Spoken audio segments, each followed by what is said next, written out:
ठाकुर जी 1 वर्ष के हुए तो भगवान का नामकरण संस्कार हुआ। श्री गर्गाचार्य जी महाराज नामकरण करने के लिए आए। गर्गाचार्य जी ने आकर के कहा, नंद बाबा कल का मुहूर्त अच्छा है, कल नामकरण कर देंगे, आज रात्रि विश्राम कर लेते हैं। बोले ठीक है। गर्गाचार्य जी बोले लेकिन एक दिक्कत है। यशोदा मैया बोली क्या? हम किसी के हाथ का बना भोजन नहीं करते, खुद बना के अपने ठाकुर जी को भोग लगा के तब पाते हैं। यशोदा मैया बोली अरे तो इसमें दिक्कत की क्या बात है, मैं आपको चूल्हा दे देती हूँ, आपको बर्तन दे देती हूँ, सारी सामग्री दे देती हूँ, आप बनाइए। गर्गाचार्य जी बोले जो कृपा दे दीजिए। यशोदा मैया ने सब सामग्री दी, गर्गाचार्य जी ने भोजन तैयार किया।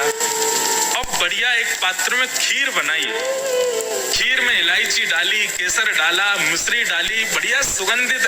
आहा, जैसे ही गर्गाचार्य जी ने खीर बनाई, अपने शालिग्राम भगवान के सामने जैसे ही उसको सजाया। अब गर्गाचार्य जी का नियम था कि वो जब भोग धरते थे ना, उसके बाद 108 माला करते थे।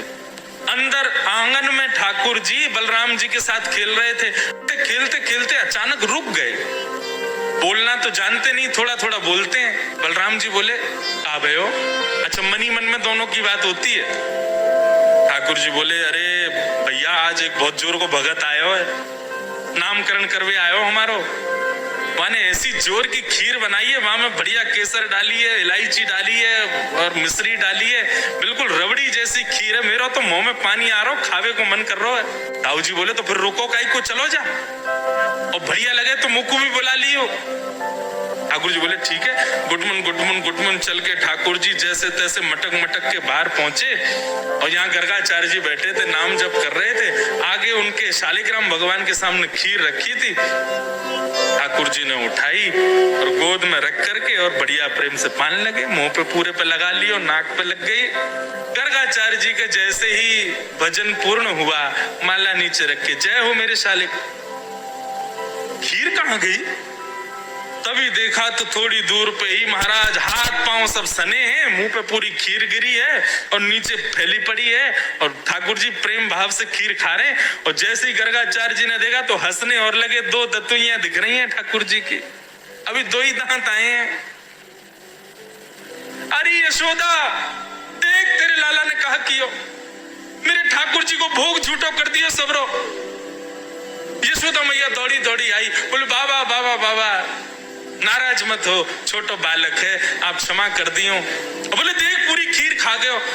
मैया ने लाल जी को उठाया, भीतर ले जा करके आंगन में छोड़ दिया। गर्गाचार्य जी ने फिर से खीर बनाई, ठाकुर जी से क्षमा मांगने लगे। बोले वो छोटा बालक है, नाथ क्षमा कर देना, आप भोग लगाओ। जैसी माला जपन लगे, ठाकुर जी फिर रुक गए भीतर। ताऊ दादा बोले लाला अब के कहा हो, भगत है तो बढ़िया, खीर भी बढ़िया बनावे, लेकिन मैया तो शिकायत कर दे हमारी।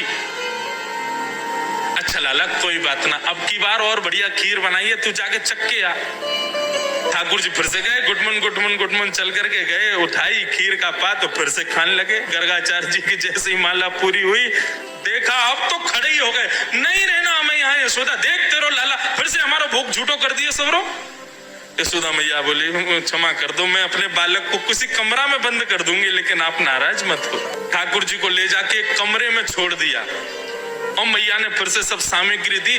ठाकुर जी ने खोली खिड़की और खिड़की पकड़ करके अब 1 वर्ष के ठाकुर जी और गुस्सा में देख रहे हैं गर्गाचार्य जी को। गर्गाचार्य जी भी देख रहे हैं, शैतान बालक।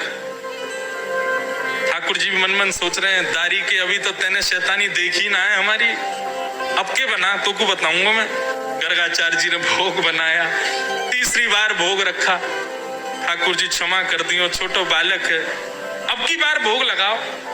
और जैसे ही त्वदीयम वस्तु गोविंद नाम जप करने लगे, ठाकुर जी उतरे और धीरे से खिड़की खोली, दरवाजा खोला, गुटमुन गुटमुन गुटमुन चल करके बाहर आए और उठाया खीर का पात्र। और जैसे ही पाने लगे, गर्गाचार्य जी को संदेह हो गया था कि कहीं बालक फिर से तो नहीं आ गया।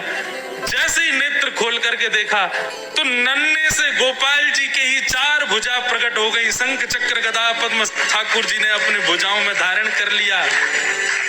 चतुर्भुज नारायण के रूप में नन्हे से बालक के रूप में ही प्रकट हो गए। और एक भुजा से तो स्वयं खीर खा रहे हैं और अपने झूठे हाथ से ही गर्गाचार्य जी को खिला रहे हैं।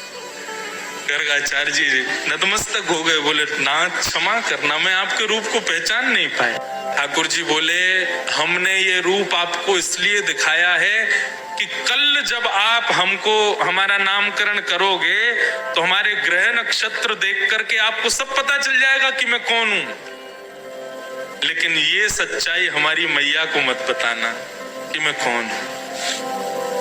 आपको छुपाना है कि मैं परमात्मा। मैया अभी मुझसे प्रेम करती है, मुझे दुलार करती है, मुझे बहुत स्नेह देती है। यदि वाकू पतो चल गई कि मैं भगवान हूं तो कहीं मंदिर में दियावेगी मोकू पुजारी जी या की पूजा करे करो भगवान है ये।